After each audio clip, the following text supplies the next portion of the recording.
Pitágoras falleció de hambre alrededor del año 495 a.C., cuando la insurrección contra sus seguidores se desató en las colonias griegas del sur de Italia, donde la secta pitagórica había tomado el control de la ciudad de Crotona.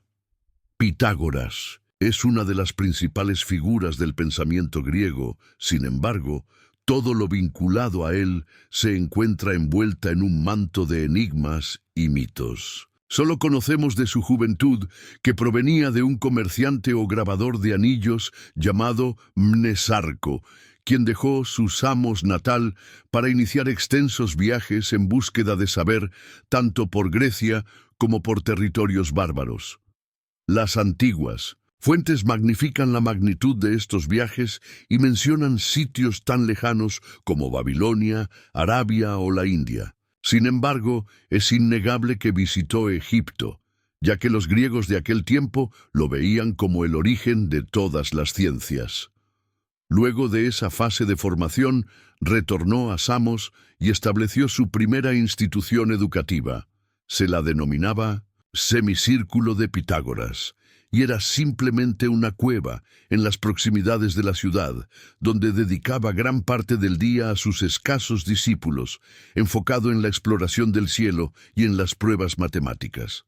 Sin embargo, los samios no mostraron un gran interés en sus ideas. Adicionalmente, Pitágoras rechazaba el régimen que había instaurado el tirano Polícrates en la isla.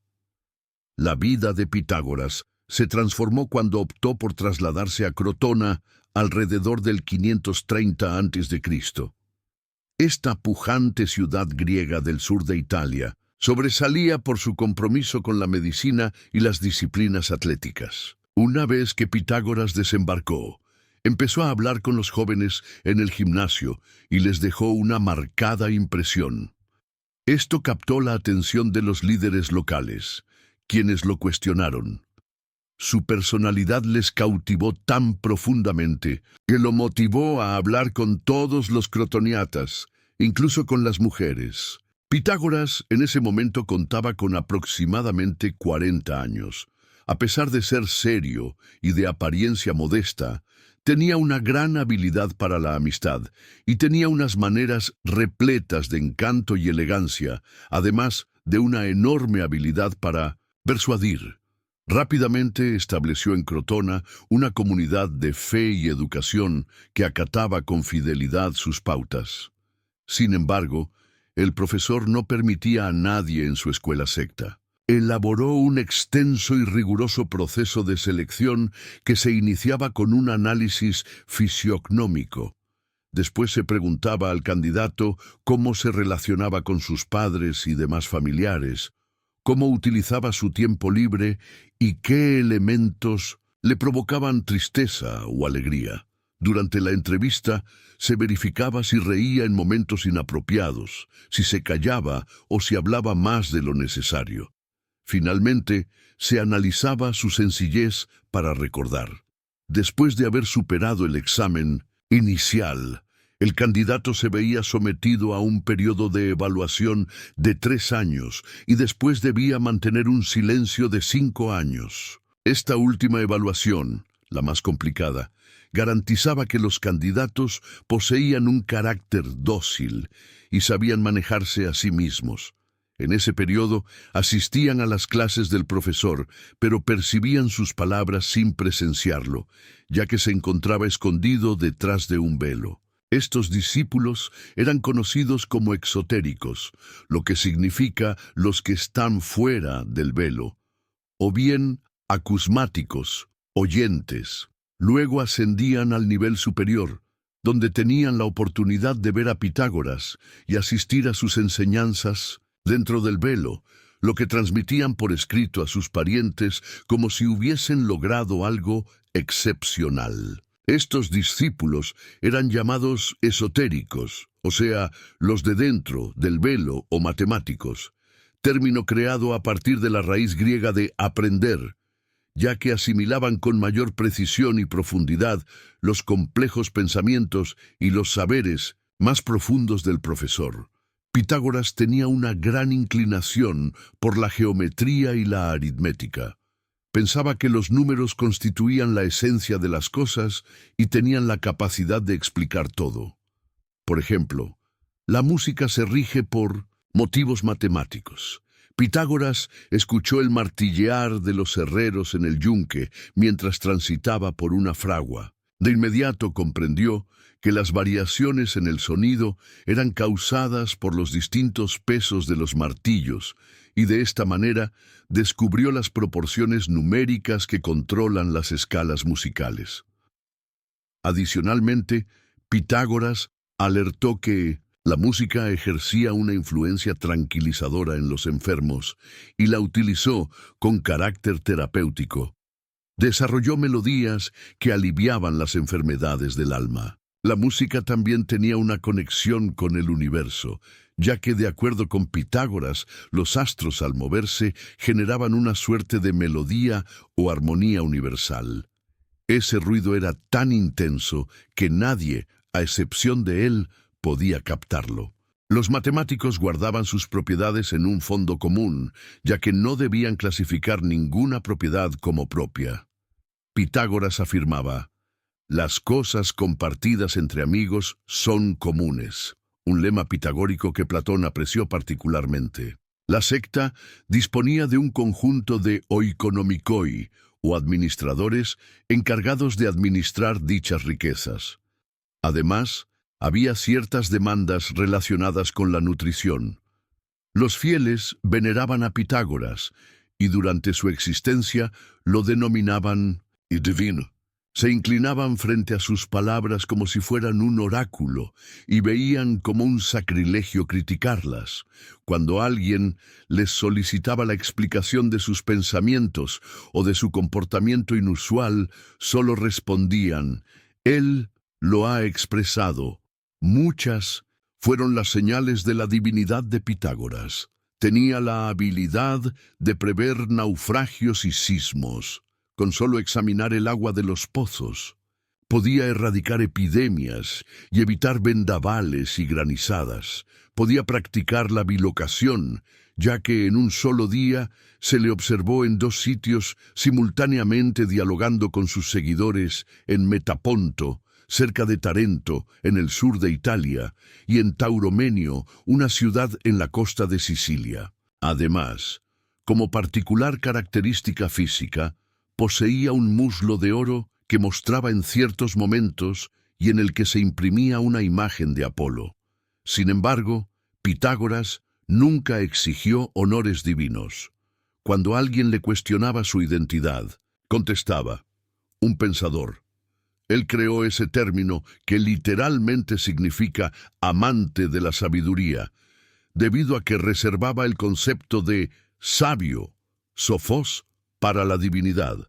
Para mejorar la comprensión de su labor, explicaba que la vida se asemeja a un festival en el que algunos vienen a competir, otros a obtener ganancias y los más dignos a observar. Esto es, a algunos los domina la ambición y la gloria, a otros el anhelo de riquezas y a otros, los filósofos, la contemplación de las cosas.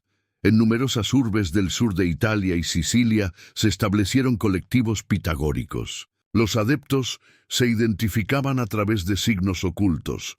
Existe un signo conocido como pentalfa, que consiste en una estrella de 5 puntas, donde se pueden distinguir 5 letras alfa escritas en mayúsculas. En su vida de Pitágoras, Jámblico relata que un pitagórico se enfermó de manera inesperada en la posada donde residía. Los días transcurrieron y le faltaba el dinero, pero el hostal, un hombre de buen corazón, lo continuó cuidando sin reservas y cuando murió, le brindó sepultura. Previo a su muerte, el pitagórico proporcionó al posadero una tablilla con señales inusuales para que la mostrara a los visitantes. El tiempo transcurrió y otro pitagórico logró cruzar por allí. Observó la lista y abonó todos los costos al hostal. Desde sus inicios en Crotona, Pitágoras también había enfocado sus esfuerzos en las mujeres. Dado que sus reglas impactaban en todos los aspectos de la vida, resultaba casi imprescindible que los integrantes de la misma familia, principalmente los esposos, se transformaran simultáneamente en pitagóricos. Sus conceptos acerca de la familia eran muy innovadores y particularmente cautivadores para las esposas, ya que Pitágoras abogaba por el matrimonio e insistía en la lealtad matrimonial. Los esposos tenían que distanciarse de las concubinas y las prostitutas. En cuanto a las mujeres, animaba a abandonar el lujo en sus adornos y atuendos, ya que el auténtico adorno de las esposas era el pudor. En la secta, formó un grupo de mujeres a cargo de su esposa Teano, para las esposas casadas, y su hija favorita, Damo, para las damas. Las mujeres no llegaron a cargos significativos y tampoco lograron obtener conocimientos más profundos y sofisticados. Parece que su educación se enfocaba en el aspecto moral. En la secta existía un grupo selecto de 300 individuos que se había formado bajo el control político de Crotona. Este sistema oligárquico provocaba el rechazo de las clases sociales más bajas, que anhelaban una mayor implicación en la vida pública. Los adinerados también se mostraban insatisfechos, ya que los matemáticos habían donado toda su riqueza a la comunidad pitagórica y sus parientes habían perdido la oportunidad de suceder. Además, la secta experimentaba la hostilidad de todos los que habían sido rechazados por diversas razones. Entendemos que aquellos que fallaban en su fase inicial eran excluidos del grupo. La comunidad les dedicaba un sepulcro como si estuviesen muertos, y si algún pitagórico los hallaba casualmente, los trataba como si fueran completos inusuales. Un noble crotona conocido como Silón, que no fue admitido, la primera evaluación fisiognómica había evidenciado su naturaleza violenta, lideró una conspiración para eliminar a los pitagóricos. De acuerdo con Diógenes Laercio, Silón y sus seguidores prendieron fuego en la vivienda del atleta Milón, lugar en el que Pitágoras se encontraba con sus 40 seguidores más destacados. Solo 2 consiguieron huir con vida, Arquipo y Lisis. Inicialmente Pitágoras también abandonó la casa, pero al huir se topó inesperadamente con un campo repleto de habas que le bloqueaba el camino. Así se pronunció: «Es preferible ser capturado que pisarlas». Lo alcanzaron y lo degollaron. De acuerdo con otros escritores, Pitágoras, debido a su ausencia en Crotona o a su capacidad para huir de la casa de Milón, se trasladó a la ciudad de Metaponto, donde residía otra amplia comunidad pitagórica. Sin embargo, la insurrección contra la secta se propagó de manera imparcial por toda Italia. Así que Pitágoras encontró refugio en el Templo de las Musas, y en ese lugar se dejó caer en un ataque de hambre. Era el año 495 a.C. Los pitagóricos que lograron sobrevivir se dispersaron a lo largo del mundo, enfocándose en la medicina o en la enseñanza. Dado que el profesor no había dejado nada registrado y había establecido el secreto absoluto en sus lecciones, resultó ineludible la pérdida de importantes saberes y la confusión general respecto a sus enseñanzas. Mucho después de su muerte, la figura de Pitágoras sigue siendo relevante en la educación moderna.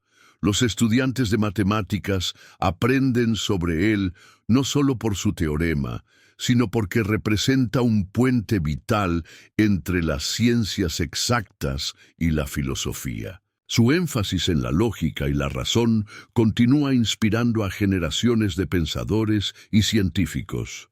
Hoy en día, el pitagorismo es también un símbolo del deseo humano de buscar patrones y comprender las leyes que rigen el mundo que nos rodea. La búsqueda de la verdad, a través de la razón y la observación, se mantiene viva gracias al legado de Pitágoras.